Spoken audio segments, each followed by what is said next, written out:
He's constantly on food. Well, that's fun. Other than that, he's been good. He's pretty healthy, so. It's awesome. What's his name? What'd you name him? His name is Elias. Elias, beautiful. That's a nice name. Elias, yeah. And middle name Maddox. So Beautiful. hopefully he's not as mad as his dad was in younger age. Let me. Am I sharing my screen here? Yeah. Right, Yes. Yeah. Hey, Drew. Hello. All right. So what did they do here? So let's start from the beginning, and then we'll kind of look into the details. So they had a decent candle on the daily. How did weekly finish? That's a funny candle on the volume on the weekly. So really not a lot of confirmation here. And when you look at this right now, in terms of price, they're approaching kind of here, right? They're approaching the previous heavy supply zone here. So now they gotta chew through these orders, right? And I'll be adding a lot of footprints conversation through these watch lists, so that way you guys start understanding them. So now as they're going through this, let's say on a daily, or on a weekly, when you finish the week, what should you expect to see in the footprints? Remember, footprints will give you a table, right? It's gonna have the bid and the ask. What would you expect to see as the price enters this range? What do you guys think is going to happen between the bid and the ask? So most likely we'll have a bid here, and then we'll have the ask, right? So we'll start somewhere here. What do you guys expect the numbers to be here on left side versus the right side? Heavier right side. Okay, can you explain so people understand? Because what the big boys just drove it up from the bottom, and this is essentially a level that they want to sell off based upon the candle you have over there, that doji. Essentially, if we break above this, we're breaking above really a sell-off zone. So it's most likely where we're going to sell. Okay. So if it's on the right-hand side, those are people selling versus left-hand side buying. Okay. Okay, anyone else? I wish I knew how to answer. I definitely need to learn about that. I have no idea. Okay, well, let me give you an answer. Okay, so what Bean said is good. I will simplify it for a lot of you others, right? So when you're going up, right, as we are going up here, I mean, what does that mean? That means the heavier ask was on the right side. So think about it. When you have on something like this, right? So on the bid and the ask, as this is happening, right? So you have, so here's your bid. Not that.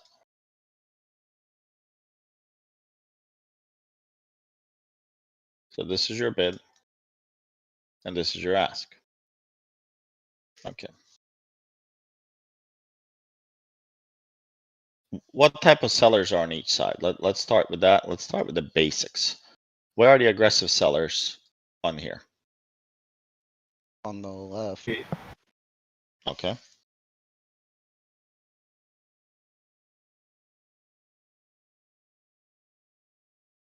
Okay. Where are passive buyers? On the left as well. Yeah. Okay. Be prepared to answer all the questions since you're going. Okay. Where are aggressive buyers? The right. Correct.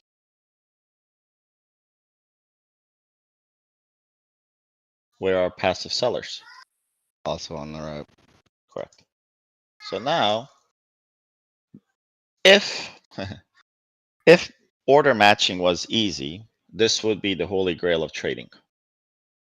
There's no way for me, you, or any algorithm actually to figure out the order matching. It's impossible, right? Because there's different scenarios. Just because they're selling at ask, so if they're selling at ask, they could be aggressive buyers if you see large numbers. Remember, because if this is our ask right here, and this is our bid, I was trying to draw that line to be the same, but let's see.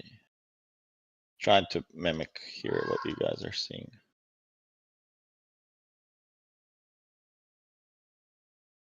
So who would you expect to have as you arrive at a major supply? Free, I want you to think about an answer.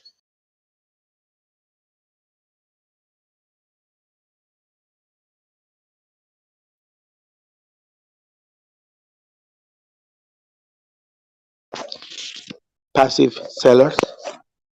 It would be passive sellers. So it would be these people that are basically here that you would have, they would be sitting. So think about it. These guys have the peanut butter set at 4,500, and they're like, hey, till you come here, you better come to this price and I'll sell you the peanut butter. Okay. What is the difference between this guy and this guy? How would they be different on the ask and the bid? Right.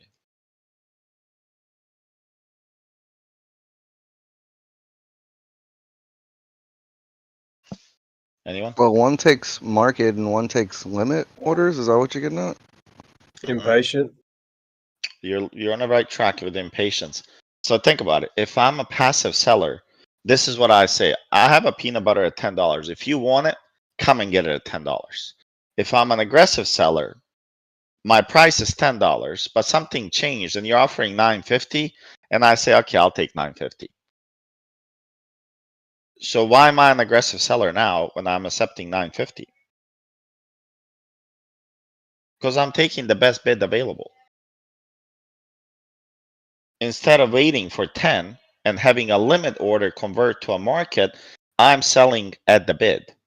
Selling at the bid is aggressive selling. Does that make sense to everyone? Free, does that make sense? Yes. Okay, I want you to give me an example then. Well, so if there's like, I guess a failed auction or nobody is buying, then they have to sell at that market price. So they just want to get rid of it quick. They want to, that's correct. If nobody's offering, it's like you selling bananas. You're selling bananas and you're like, hey, $3 a pound of bananas. And nobody's like, okay, well, here's $3. But you see that there's buyers willing to offer $2.50. And if you accept $2.50 now, you as a seller change price from asking $3 to $2.50. That means it makes you aggressive. Okay. That's the difference between, you know, the aggressive sellers and passive sellers. Passive sellers leave an order. And what do those orders look like on L2 tape? Or I would say L3 in this case, if it's further out like this. It looks like a supply zone. The limit orders create demand and supply zones. The market orders move the market up and down. Does that make sense? So same with passive buyers. If we have a demand, let's take a look from here to here. If we see the demand was sitting here at 41.40 and the price comes to it, who do you expect to show up? Passive buyers. Aggressive buyers. Be careful there, Yankee. Is that the responsible buyers? Those are the responsible, which are passive buyers. Remember, the anxiety level for people on the long term goes from what to what?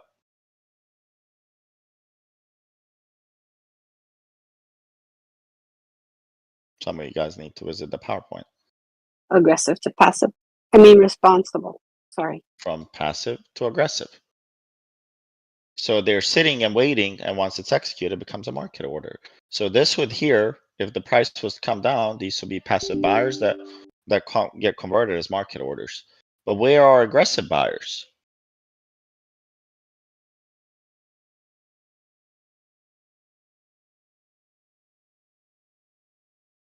How do They're at aggressive the buyers get bottom. their name? They're not there.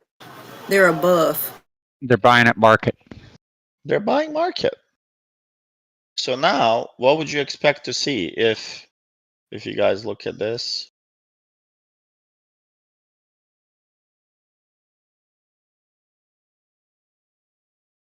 Try and select all of these. So as you arrive here, what's going to happen to the bid and the ask? I'm gonna give you a setup that you can use on pretty much on any time frame when you're entering supply, and you can check this setup out, and it works 90% of the time. If you're coming into a supply, what's gonna happen is the ask is gonna go higher. And why is that? I just explained it. I want to make sure you guys get it. But it goes to that 4,500 level where the passive sellers are. Exactly. Because people are aggressive. No, this So will be it's the going up. passive sellers. They're gonna cause this to go up because they're gonna have limit orders sitting here, and then they're gonna sell. And if the price is not making higher highs here, and then in the next 5-minute candle, this is crucial that you guys understand. So if on this candle here, you see the numbers, let's say I copy this, and there's on the ask side, there's unusual number, right? And how would you find unusual number? Anyone?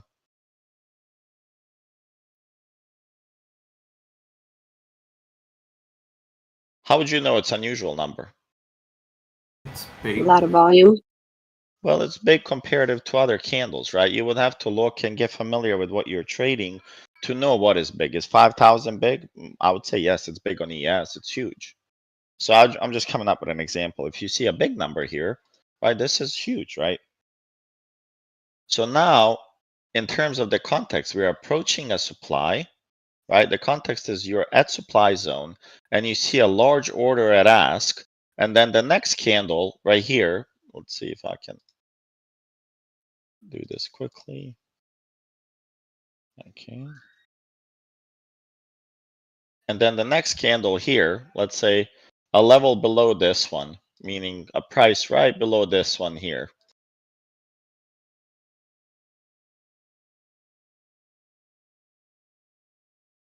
I'm just gonna move this up so you guys be patient. I'm trying to give you guys a visual. You guys can see this. And then a price here comes in, and let's say you get a bid of 450.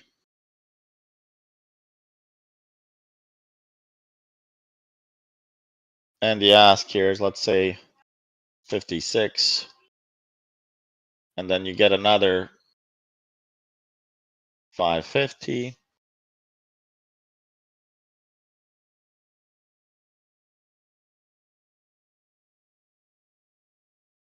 What is this telling you now? What is this context telling you? You're at supply, a large sell limit order hit. But what is this telling you right here? Buyers are stepping in. Anyone else?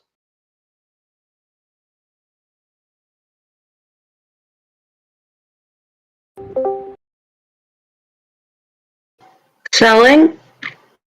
It's What type of selling? Aggressive selling? That is correct. It's aggressive sellers.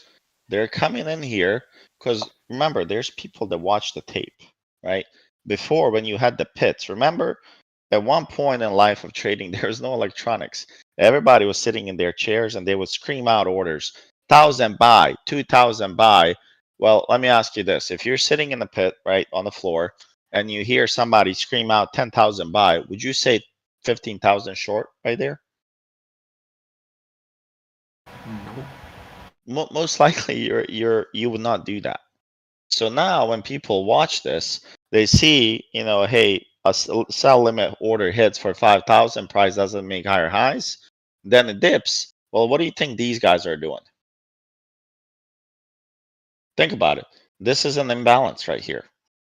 You remember, always look at it diagonally, right? 450 sell to 56 ask. That's pretty aggressive, right? You're usually looking to what ratio? Anyone know?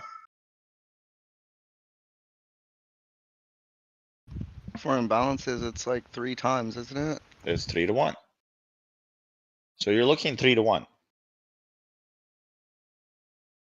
And if you get that, right? And if you get multiple imbalances, what's it called? A stacked imbalance? That's correct. Who's speaking? I'm sorry, but I can't tell the voice. It's hot dog, a rogue hot dog. Okay, well, it seems like you got it.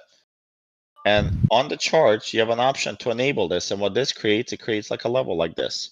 And let's say if you're if you're in balance now is to downside like this one is. Me personally, I tend to trade aggressively. If I see this and I see the price falls from it, I most of the time would enter here. For newer people, this is a really good confirmation, especially if you draw a profile and it looks like something like this. This is, let's say, the value area low of a P shape, and this is the POC, right? And now you have a high volume node, let's say like this one here. Well, you take this trade right here and you just close it, and then you can flip the positions, right? But this is telling you other market participants saw this and they're aggressively trying to go over this price. They're trying to go over the direction of this order. They're selling, they're just trying to move and aggressively get in. They didn't have the sell orders sitting, but now they're hopping in aggressively to catch the best bid they can get. Does that make sense to everyone? I want to make sure you guys understand that because it's going to happen very soon here. Does everybody get it? Is there anyone confused? Do you mind repeating it again? No, I don't.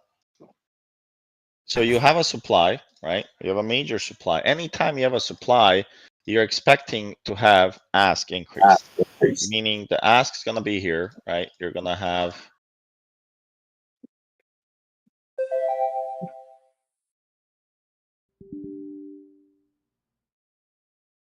and we'll have it on the, I think it's being recorded so you guys can. Yeah, it's recorded. And we'll have a class next week on this as well. So now, if you're approaching any supply or any, let's say, demand, if you're approaching demand, what do you expect the numbers to be? I want to make sure you understand it. And the only way you do is if I flip it. If we are approaching demand right here, what would you expect the bid and the ask to look like? I guess Hot Dog don't answer this. You'd see more ask? Or Okay, anyone else? More buys at the bid. Okay, and what are those people called? responsive buyers? Responsible buyers. Would they show on ask or on a bid? They're showing the ask. As On the bid.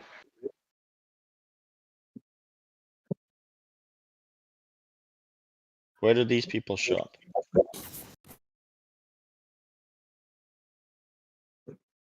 Passive buyers bid. show up where? The bid. Passive buyers show up on the bid side. They're waiting, just like passive sellers have selling orders right here. Passive buyers are waiting for the price to come in. Passive buyers, aka responsible buyers, come in at the demands, at the level where they find value. Passive sellers sell as responsible sellers at point where they don't find value anymore. And aggressive sellers and buyers are everything in between, right? Depending on what time frame they're trading, daily, weekly, right? Like a lot of people that I see trading, they're somehow fall in between here. That's most likely because they don't have a plan when they trade. They just enter market a lot. And nothing wrong with entering market because remember, market has an opportunity. And if you miss it, either you're going to chase or you're going to wait, right? So passive buyers sit at demand and they wait for the price to come in and they show up on the bid side. Passive sellers, they wait for the price to reach to a certain point of supplies and they sit and sell from there. Aggressive buyers are in between, right? They feel like they missed the price or something and they buy a market. When you buy a market, you're buying at the ask, right? It's whatever people are asking, you're buying. And when you're selling, it's the opposite. Does that make sense? Yeah. Does everybody understand where you can find these buyers and sellers? Yeah. Okay. All right, well, we'll hold a class next week unless anything changes within my family, but I think we should be good to go. So I just want to make sure you guys are at least getting kind of starting to think about the introduction to this, right? And there's few people in the Discord that understand this pretty well, right? And I think this is not a strategy that, you know, it's solely used and it's like, you know, holy grail. But when you think about footprint, right? And I don't know if I have it here. Let's see.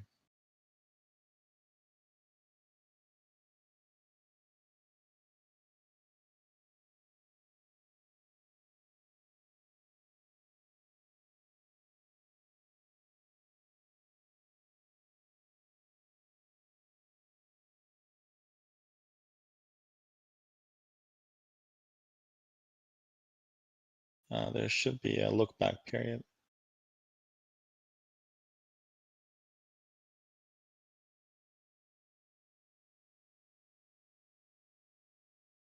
Maybe not. Well, here it doesn't look so good, so I'll disable this.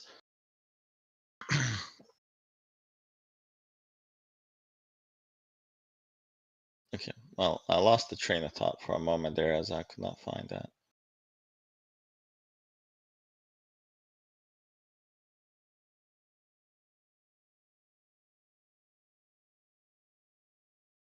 Okay, so on the daily, let me flip, kind of do the analysis now. So hopefully you guys are starting to see this. And the second piece to the footprint charts is your deltas, right? And that's just basically the cumulative, it could be the min max or cumulative or delta change. It's basically telling you who's winning. Is it more aggressive buyers above the ask, or is a seller setting at the bid, right? And basically it just adds up the totals and it tells you, is it green? If you're moving up and it's a negative delta, what does that tell you? You can answer, Rogue Hot Dog, now.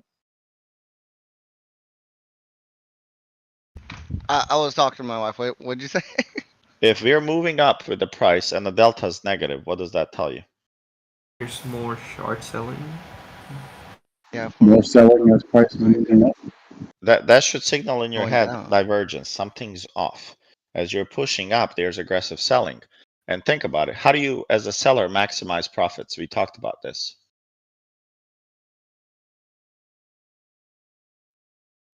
Make it go Remember as the high peanut as butter? We sell it at 5 and we're like, oh yeah, we sold out. We sell it at 6. Hey, we sold out. At 7, we sold out. At 8, we sold out. At 9, and not many buyers happened. What do you have to do with the price? Lower it. Usually when there's no volume, if the delta means you're selling, you as a seller, your job is to maximize your profits. So you sell at the highest price. This is called profit maximization, right? You sell, you lift the price, they buy it. You sell, they lift the price, they buy it. As long as they're buying it, what are you going to do as a seller? You'd be happy to sell, right? You wouldn't really be like, oh man, I don't want to sell it. Is there instances when they see large demand and then they skip a few levels? Yeah, that happens a lot. But this is just profit maximization. They're just moving up and selling to you. So if the delta is negative, basically they're really, nobody's not really buying it aggressively. They're just offloading the inventory. And there's some tricks, that we'll cover in the next class next week with delta and, especially with the min and max, right? There's something I was looking on my phone from the hospital. There was a point where it looked like, let me see here. Where was that?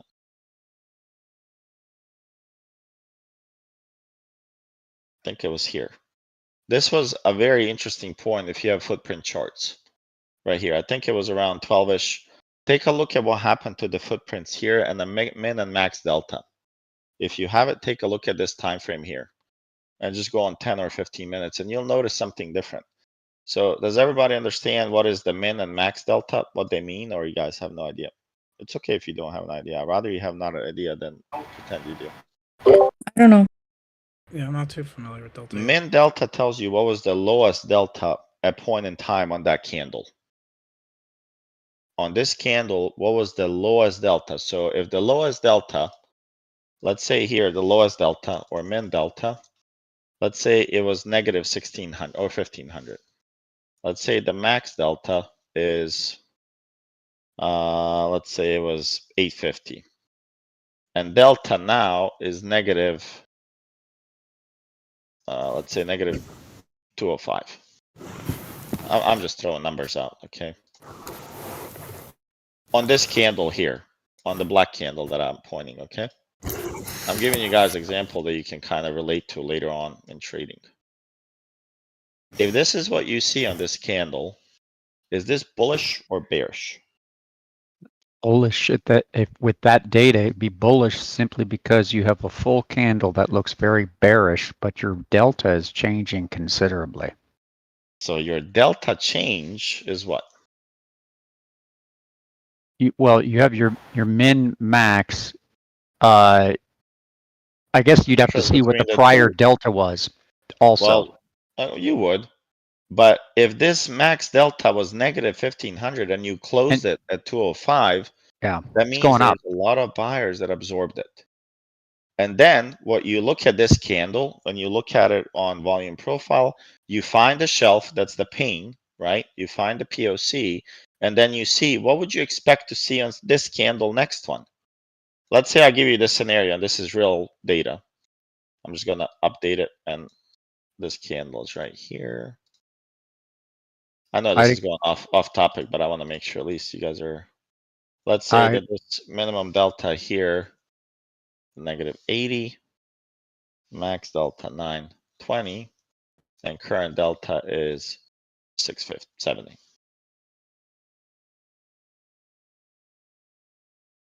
This is the setup where I buy, especially what Bean was alluding to.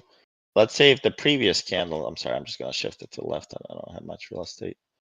Especially if this candle here, let's say was negative, or let's say 1000, and max delta was, let's say 250 or 204, and this one finished at negative 800. So now when you look at this candle here and you compare it, does everybody see why is it bullish? If you don't, I'm not here to just talk. I'm here to make sure you guys understand this. Why is this bullish? I don't, but I'm waiting for the class. I have no idea what's going on. Okay. Sorry. As long as, you know, take some screenshots while we're doing this or spend some time on the watch list to at least understand it. Okay. Does anyone else not understand why is this bullish setup? I can see it with the candles, but with the delta, I'm not really sure. Okay. Anyone else? Same here. That's 11:15 Eastern time, right? That candle you're talking about? I'm looking at my chart. I'm trying to find it right now. Good. But does everybody understand this example that I'm throwing here? Yeah, because the negative deltas, the negative is increasing, so you're going from negative 15 to negative 205. That's why it's bullish. Anyone else? Good. Anyone else? But you went from a 1,200 point move on the one candle to a 2,300 point move on the second candle in the positive. And you see the negative delta is dying, meaning the current delta is going down from negative 800 to 205, and you're closing a really high swing. Right here, you didn't have a major swing. You still closed in, you know, very high to the minimum delta. So what minimum delta tells you, how aggressive were the sellers? On this candle close, they were still aggressive sellers, right? On this one here, they were aggressive sellers, but what happened? They did not close so aggressive because the current delta there is negative 205. It was negative 1500, so the buyer stepped in. They're driving the price and they're saying stop. No more bleeding here, right? And then on the next candle, I'm just giving you a scenario that happens a lot. Then you see minimum delta is really low and max delta is 920. You're going to have some absorption selling, people trying to catch a short, right? But when you see this, you take this long. I take this long. And I will explain in detail with examples, right, in the class. But this is a really good example for you to look at and try to understand it from market auction theory, right, that we just talked about.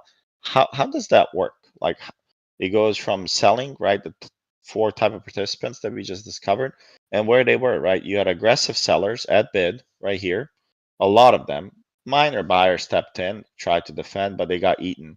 Then here, aggressive sellers, but then I would say, aggressive buyers as well, and the delta was brought down to like -200 from -800. And this happens a lot. I'm telling you, this is called a reversal pretty much setup. And this happens on the bottom, and guess what?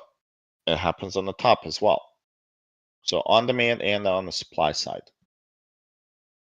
And I'll cover it. I'm just feeding you guys a little bit of details and a little bit of examples here. So, and from structure perspective, I just want to make sure you guys get it. Why are you bullish on this? Well, you're making higher highs, and here you're consolidating, and then you made higher highs again. And now again, you're consolidating. Expect probably before we end this watch list, they're going to start another pump somewhere. They might fill this gap and then start a pump. Shorty, am I thinking of it right as if you have negative delta, let's say you have negative delta on a move and the delta starts increasing and you're moving down, it's kind of like a good correlation. You're still looking bearish, and if it starts to reverse, okay, perfect. Yeah, if you're going down, you want the delta to be going negative, more negative, right? Lower numbers. Okay. If you're going up, you want the green candles, and you want the green. So basically, the way I have it set up, and I'll be able to share, I'm very close to finalizing my setup. You guys will be able to see color coded, right? Dark green's really, really aggressive. You'll be able to see the imbalances as well on your chart, and they'll find them. You'll be able to find stacked imbalances, which mean that there was imbalance in the trade, like what I showed earlier. If you guys remember, 500 to 60, 450 to 95, or whatever the numbers, is basically a supply overeating the demand, right? And that's big. That's important to know. And usually, if you break that imbalance, if you come and break it, that's where you can short it. But if buyers gain control over that, you go long on the retests. Okay. Okay. Thank you. Your thinking is right on. Thanks, Shorty. All right. So let's take a look what they did to you guys Friday. All right. So definitely had an extended hours. They had a P shape. It's a compressed 32 points day on regular trading hours with a massive gap here. Oh man, they're gonna fill this guy here. So most likely there's a high chance, especially if you break this PDL 44.64, you're gonna be visiting this 44.31 rather quickly. And this would probably could happen overnight, but this is gonna be a candle, right? Whenever, and just know tomorrow is shortened day till 1:30. So if you're trading futures, no reason to go max size, right? You reduce your size, because guess where the big boys are? They're not at their computers, guys. And you shouldn't be spending a lot of time on your computers either, because they're not going to be there. Their volume is not going to be dead. Could they trap and sell some stuff here to cause panic? Yes. Usually July is a bullish month, but there's some, deviations to that. On certain years, it was really bearish after we had a huge run like this. So now it's important to see what we do here. So I would expect, if you're going to trade tomorrow, let me go to extend it. So you had a nice, I would say, P shape, right? But minor distributions in between. They do have some fixing to do, particularly here, right? They have to fix this, right? There's a huge imbalance. And look at this candle here, one of the biggest candles on the body, and look at the volume. I guess this was the news. What was the PCE that came out Friday? Yeah, I think so. So yeah, they pumped it on PC. I didn't really look at the PC in detail, so I'll probably do that tonight or tomorrow, just to see the actual, like, what drove it, or how did they, let me not get in trouble, how did they arrive at the numbers? Just to make sure there's no funny stuff. But yeah, they have a lot to fix here. So if you lose this value area low, what would that imply in terms of price action and value? Bearish. Of course, it's bearish, but why? Because they went out of the value area low, and now they're trying to find new region of value. Okay, what else? Anyone? I'd say it shows that the buyers there that were able to help push it up, they weren't able to, or at least they didn't show up to defend that level. So that just. Oh, you also have went over SIG 3. You're failing SIG 3, SIG 2. Don't worry about that. I'm just showing you this. There's something you guys are missing. Opening What is it? below POC on the P shape. Okay, you're on the right track. What? Oh, okay, keep going. What else? Keep going. You're on the right track. Keep hitting the points. We're below a major shelf. Focus on this only. What is the data between the two telling you? What is a P shape? When you have a P shape like this one here, and then you have a P shape, what do they typically mean? Short covering. Typically bullish, but they need to fix all of that at Okay. the bottom of the P. So usually it could lead to a short cover rally. If a short cover rally can't hold the value area low, it confirms it was what? A short cover rally. If they're able to pop higher, that means that there was not enough profit taking. Usually P shape means that there's profit taking. And if the profit taking is not as aggressive, remember the aggressive people, if the people don't get aggressive in this area to break below, that means that we might continue up, right? So if we don't break this here, if we bounce from here, you don't have a lot of business shorting. So that means as we are opening right now, what does it mean in terms of value? Just as we are right now. Don't think about anything else between this one and this one. What is this telling you? We're in a range. Neutral. What does it mean in terms of value? Slightly bearish because we're below the POC, but we're still within the accepted value trading range of the prior day. There you go. That's the piece I'm looking. We're just accepting the value, guys. So far, we are just accepting the value here. We are leaning slightly bearish at the moment, right? And you're leaning bearish at close. Why? Close below POC. I mean, this is aggressive selling. This is aggressive selling at the POC, and this is aggressive buying and running away from the value. When you have a spike in price, what has to happen? That's confirmed a breakout. They have to come back and confirm it, right? And I mean, if you think about it, they only have, if they wanted to bounce, let's say tomorrow or whenever they pretend to execute this, you know, they have the value area low. Besides this, there's a secret demand here, right? Here. This guy right there. There's a tiny little demand here. If they fail this, I would say most likely they have to come back here, guys. 44.38 has to be retested this week. And I doubt this one holds. And I'm not saying I'm bearish. I'm just telling you how it's going to play out. When everybody was shorting here, what did I tell you guys is going to happen? Does anyone recall when I said NQ can run?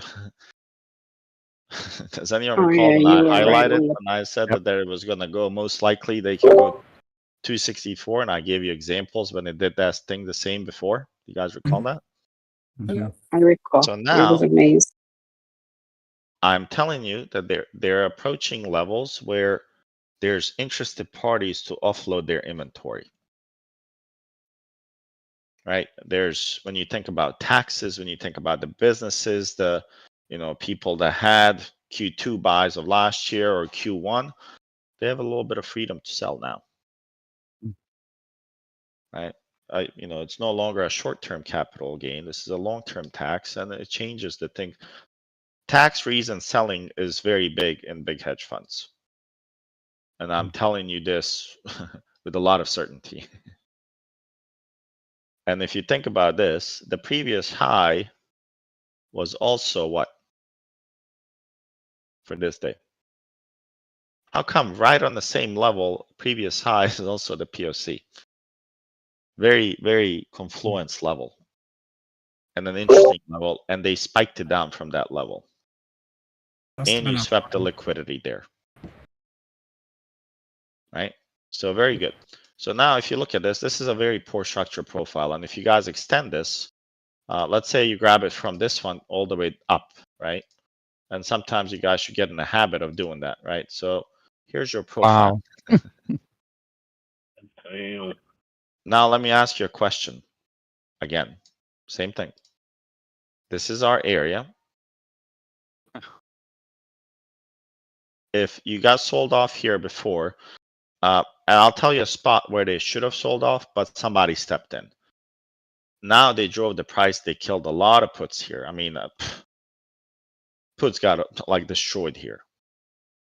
And remember, if you recall the watch list, if you don't, what did I say about the value areas and the distance between profiles? You guys recall when I did this? Yeah, it was going smaller, smaller. Yeah. Okay. Well, now do the same thing on the upper side when you do this. When you're shifting, right? So if the POC was, let me go, I'll give you guys a clue what I'm talking about if you're new. So you had this POC here, right? When you see a drastic shift like this is short cover rally, 100% of the times. Well, they had no business actually being above this, right, above this level here, but somebody came in and supposedly took out this guy right here, because this guy was the bottleneck right here. But somehow, look at the volume on this candle. And again, at last seconds, at 5:30 to 4, they take out these buyers. They attempt to take them out every time. When are they testing these highs? Look at this. Just coincidence. They always test them very close to the after hours. And then when did they break it? Overnight. Overnight. Then they cleared when it was free to go. And you didn't really have much. When you think about it, you had a VPOC here, right? They came back here, I believe, and I don't think they rejected, but they went up and used it as support and then just went higher. So it was very, I would say it's really well organized buying. Whoever did that, right? Whoever orchestrated, this was phenomenal. I anticipated this and I anticipated them to run. If they break this, it's going to be 46.80, and that's going to mark the top of this rally of the market, period. So that's my feedback on that. So if you're shorting, I just gave you a structure that's really, really bad. Would you wait here between 78 and 74 if you looked at the high volume node? Yeah, I don't think 4 points is going to kill you, right? If you look at this high volume node, starts here, you can wait that, and then you want to get out as we're approaching close to 44.38. If you see weakness at 44.38, what does that mean? We're going to 44.30 for sure, which is a VPOC. It's going here for sure, but I would say 99% chance you're going to hit 44.20. If you lose this, you have 18 points with a lot of certainty. And then, of course, if they lose this, this is the value area high. If they lose this, you guys should be licking your chops and you should be enjoying this all the way to 43.84. And that's just how the value areas work. Okay. And now something that being mentioned before, and I'll add that to my charts. So now if you guys think about it, right, we had the contract gap up, right? And now you have this here. So the value, 44.20 seems to be a really, really big level. And if you extend this guy here, for new people, right? If you don't know some of this terminology, you're not going to learn it overnight. This is going to be your first SIG. Okay. And first SIG means just that there's 68% of the volume is being accumulated between this SIG and this SIG. And that's important. A lot of statistical traders use that. And then we shift this to 95 and we get this. Wow, they really pushed this high on the 95. Is this what you got? That's a really, really high 2 SIG. Is this what you got, Bean? 2 SIG? I haven't done the SIGs for today. Before they were a little lower, but it's still right at that area. Oh man, I got 94.25. That's very close. Yeah, that's what I have. I had mine pretty high up there. If you look at my chart, I'm pretty high, 98. Man. yeah, So like 2 SIG and 3 SIG are gonna be identical. Yeah, 2 SIG and 3 SIG identical. It's gonna be a hard level for them to knock over. I don't know if you guys saw, but I did get some SPX shares. I only got 300. I'm thinking if we were to catch some crazy move, you could really take a couple of grand to, triple or quadruple it. Yeah, you did SPXS, right? I'm sorry. No, I got shares. SPXS. Yep. S, right? Okay. So this is the 2-3 sig. This is our POC, the cumulative. So what is the rule of the cumulative POC? If the price when you're going up is not increasing, what does that tell you? Where's price going to go? If it can't break the 2 sig, what's the rule of the reversion to the mean? Yeah, usually back to the mean, and then it's usually one extreme to the other. Correct. So Back if to they're not the- able to break this, let's say by Wednesday, the 2 sig, they're coming back to CPOC. Because if you look at the volume here, do you guys see much volume break here?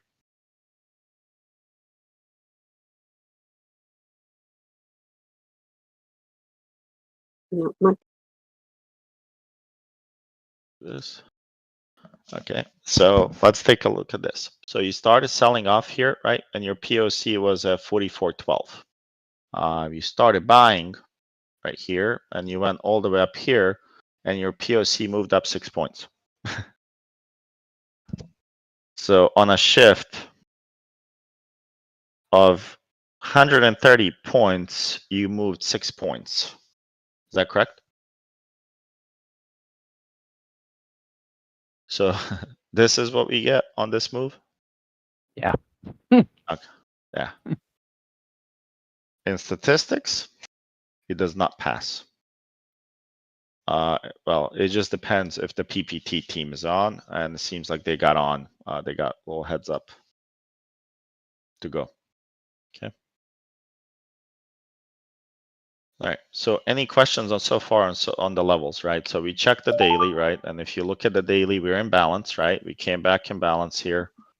And in balance, what it means is that you're just trading within the value area, current value area, and you're also accepting the previous day value area.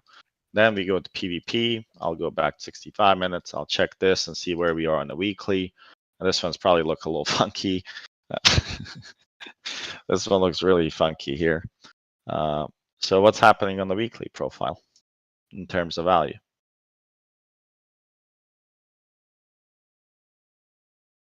The value shifted up, had a bullish engulfing or, engulfing value area here. POC shifted up slightly.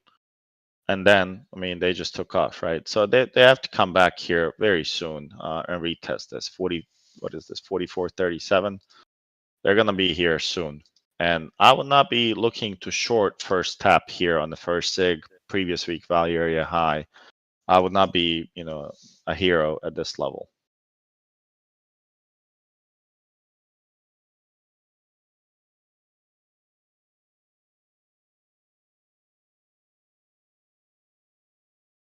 Okay, so that's this one.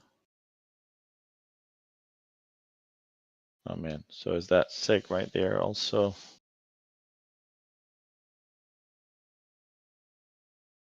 And what should you do here as you arrive? Let's say once we arrive here, what should you do in this level?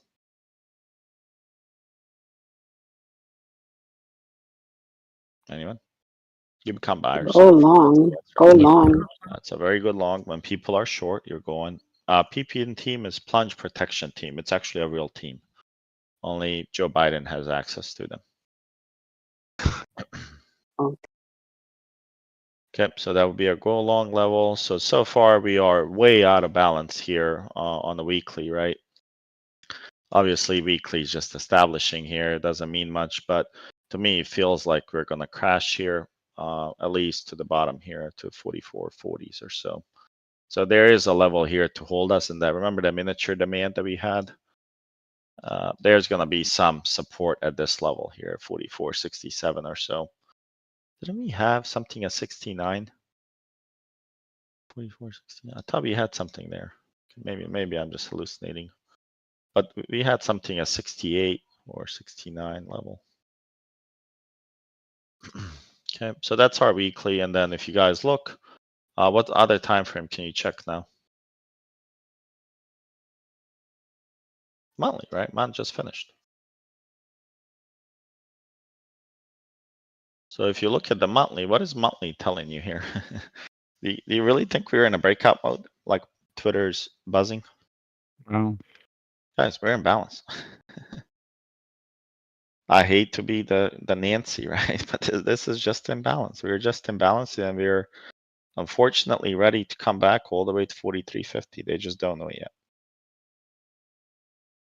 So if we see now, if you go on, like, let's say 4-hour footprint charts, and you see something here interesting on selling, market would be telling you potentially if there was a lot of orders on the ask side and you're at this level, what would that mean?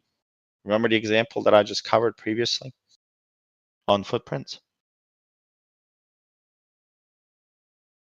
Aggressive seller. I mean, our delta was our negative delta would be going up. Well, you could have a positive delta, but we could have a large number on the ask side. I mean, this is your monthly value area high for June. And if you're seeing a lot of sell-off, who would come in? Remember, who's sitting at value area highs and lows? Do you guys remember that from PowerPoint? Passive. The big boys, Responsible. like exactly, responsible sellers and buyers and long-term traders. They sit at the top. They sit at the top and the bottom, and it's not me or Free that can break these levels. It's really the big boys that can break the value area highs and lows. That means we're shifting balances. And if you lose this balance here, where's the next balance?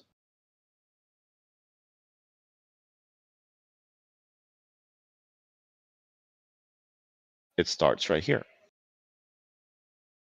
Does that make sense? If you lose this, you're going to seek to find the next value area, which happens to be here. And you're going to go back, you're going to get in, and you're going to test this level. We know about 4140. That should be on your charts for everyone. So far, are we breaking out? No. Not yet. Negative. Guys, this is just a bracket market still. This is still a bracketed market, nothing to it. Don't fall for the FOMO, buying calls, swinging calls. This is not where you want to be swinging calls. I'm telling you, this is not. Just like I told you, this was not where you're buying puts. If you guys recall, it was here. We did not buy puts here. We talked about buying calls here. This is not where you buy calls. Remember, you do not want to be price discovery above this by yourself. Otherwise, all of you guys should be buying my $20 bill for $30. Why don't you just do that price discovery? I'll give you $20, you give me $30 in return. Only if it's sand. Only if it's back to gold.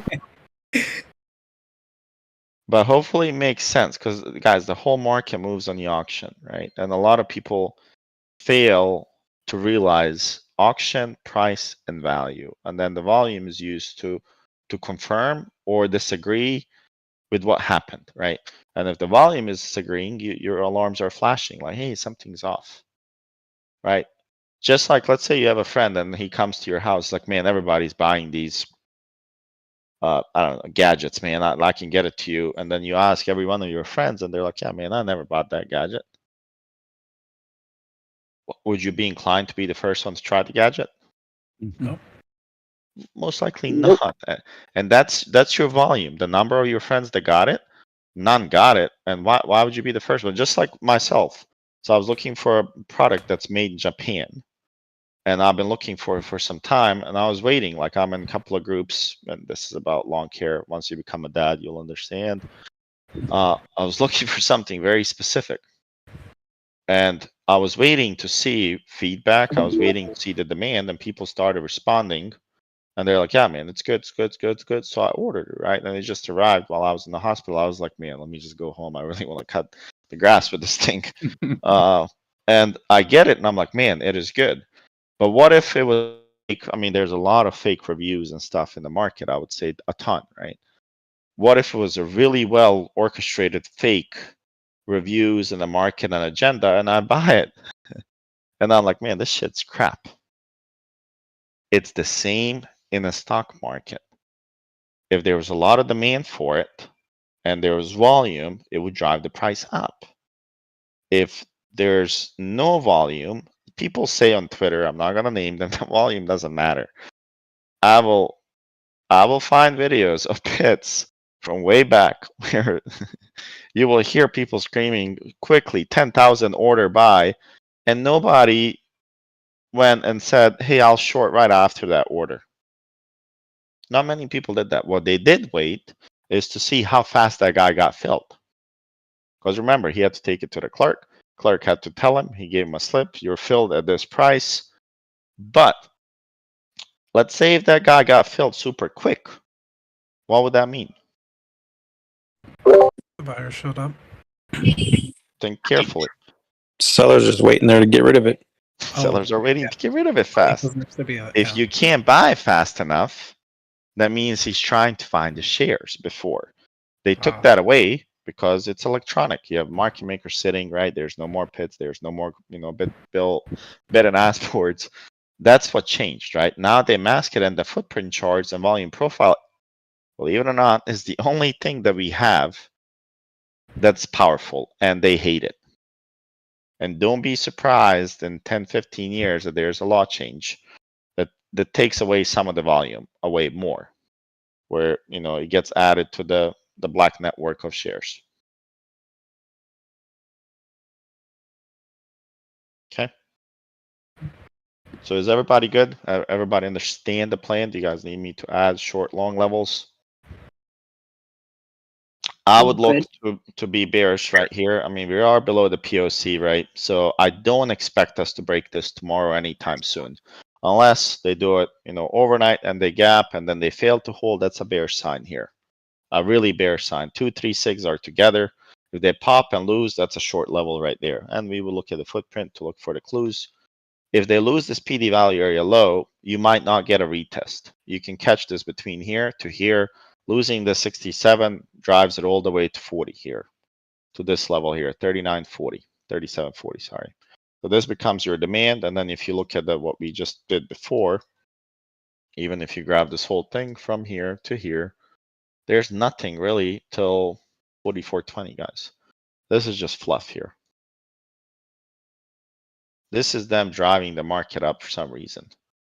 I personally think they have 180 points left, and that would be it. I don't know when they're going to execute it. I don't think it's going to be this week that they break this, unless there's news. I see Tesla. We have the whole week full of data.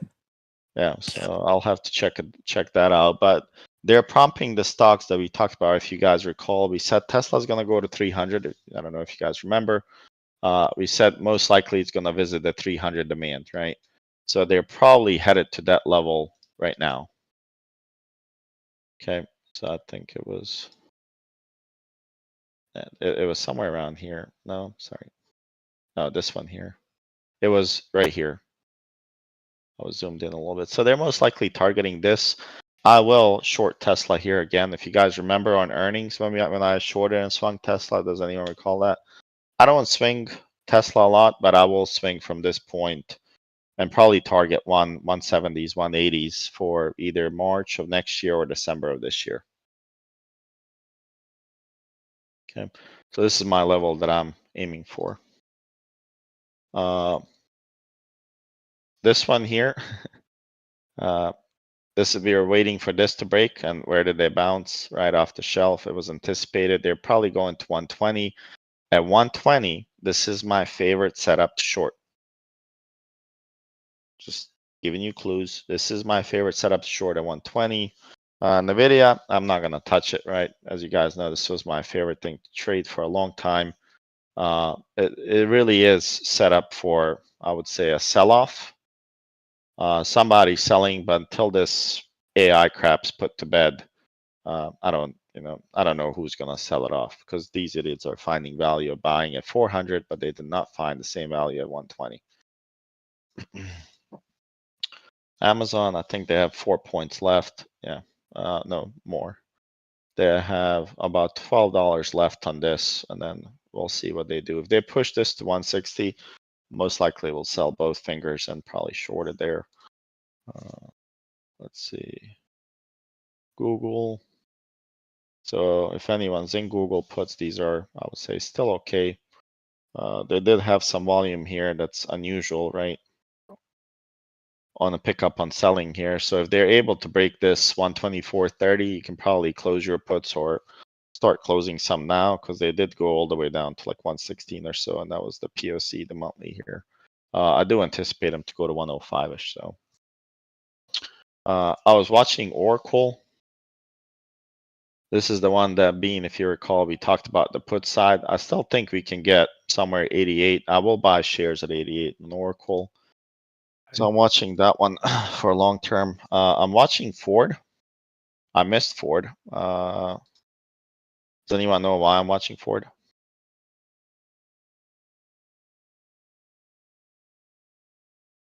You guys see the dividends? Whoa, that volume is pretty nothing but green.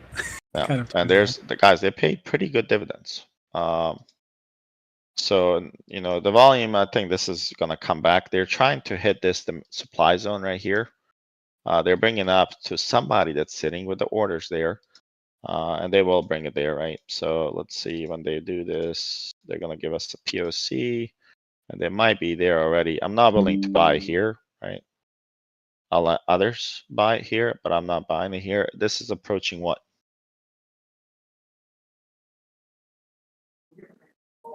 What'd you ask? What is this setup for me? What would I do in Oh, this? short all day, Supply, brother. short. We're gonna short This this. is Yeah, I'm gonna be shorting this, right? So I will look to buy, and how will I find where to buy? Well, I'm gonna be look to buy probably $12 puts, and if you buy 6 months of this, and if you lose on this trade, I'll most likely reimburse you. There's no way, most likely, you're gonna lose on this. He said most They're likely reimbursed. This trade works out 99.9% of the time, right? You still have to have a stop loss, but this is not a trade that carries a lot of risk in my world, right? Usually they will struggle here between these levels. So as long as you buy time, you should be good on this. And these are cheap. So if you have smaller accounts, this is one that can really double or triple your small account, right? I think it was. Can't remember these I know names. Lucid. Yeah, I got like 10% on that one. On my, Oh, Lucid bounced nicely. I don't know if anyone got shares when we talked about it, but this one is most likely, once it breaks this 10, it's going to 13. Lucid was good. I don't know if anyone. Yeah, I enjoyed that one. Guys, didn't they announce bad news? First bad news, but then why are you buying it if it's bad news? Seems like somebody is awfully interested to buy it here. And remember, we talked about identically what happened. We said, don't be surprised if they do this, and then remember, go higher. And they're probably targeting $9 to $10. So you're way too early. Well, yeah, I still think it has room to run, right? Apple, I mean, being the idiot market that we're in now, so they did break this level here that I had, and I was interested really in selling here, and I still have puts on this, and I'm down probably like 60%, but I'm still in them, and not because I'm an idiot, just because I still believe in the setup that I see. You can't tell me that this month, this volume, month of June generated this kind of return. Where are the buyers? You really think they're buying this? Steady flossing, damn it. Yes, I got that.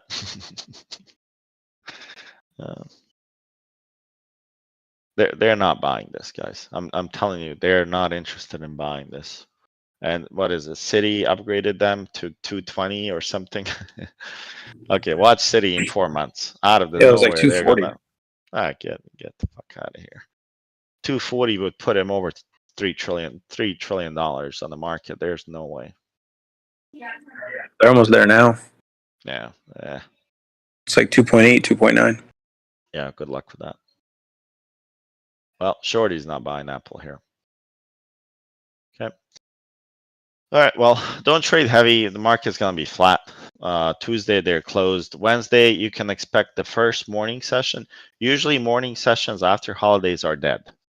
Why do you think that? Vacations. They're hungover from the vacation, so they're not going to be trading. On Thursday and for afternoon session on Wednesday, you can expect fireworks. Thursday is when you're going to have a real move this week. Okay. Yeah, we have All right, job reports, FOMC minutes. There's a bunch of stuff this week. It's gonna be nice. Let's see. They're hitting again short-term bills. You have manufacturing data. There's like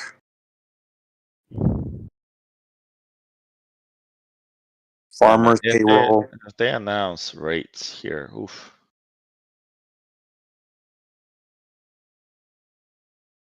Jobless. Catch them while they're hungover. I mean, there's a lot of speakers. Like I said, this whole week is extremely full of stuff. Yeah, that's pretty crazy. Let me just let's see. Oh god, they could go to 220.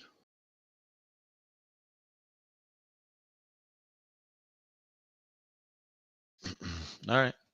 Well, that's it for me. I'll probably hop on a little bit tomorrow, just see what's going on. But I'm diligently adding stuff to the PowerPoint on the footprints. I'm going to schedule a class for next Saturday, probably morning, like 9:30 a.m. Eastern time. And you can, if you can, allot maybe 2 hours, 2.5 hours for it, as we'll cover the PowerPoint. Then we'll go into the live session, kind of look at the previous and look at the examples of footprints and cover a lot of questions from you guys. All right, so hopefully you guys will be awake and ready, but it will be more cover the content that we have, and then you guys ask questions and I help answer it, right? And funny thing, and a lot of you guys that don't do this, a smart guy writes stuff down and a dumb one tries to remember it. Get in the habit of writing stuff down, not only like, taking a note on your notepad on PC and then it goes away. Write stuff down. Right. And that's the only way you're going to start remembering stuff, because then you can say, oh, when this happens, this is it. Write mental notes on your notepad or learning pad or something. I suggest that you guys start doing that if you haven't. And just a reminder that you guys are still obligated to log your trades. So I did call a few people out. They sent it to me. You can expect a little bit more this week as I get in a routine with the baby. So just keep your logs updated. It's not for me. I promise it's for you. Okay. All right, guys. Well, that's it for me. I got to get back to the kiddos and help my wife put 3 kiddos to bed. So I will catch you guys tomorrow. Thanks so much. Thanks, Shorty. Thank you. Thanks, Have a good Shorty. night. Good night, everyone. Have a good night. Thanks, Rockets.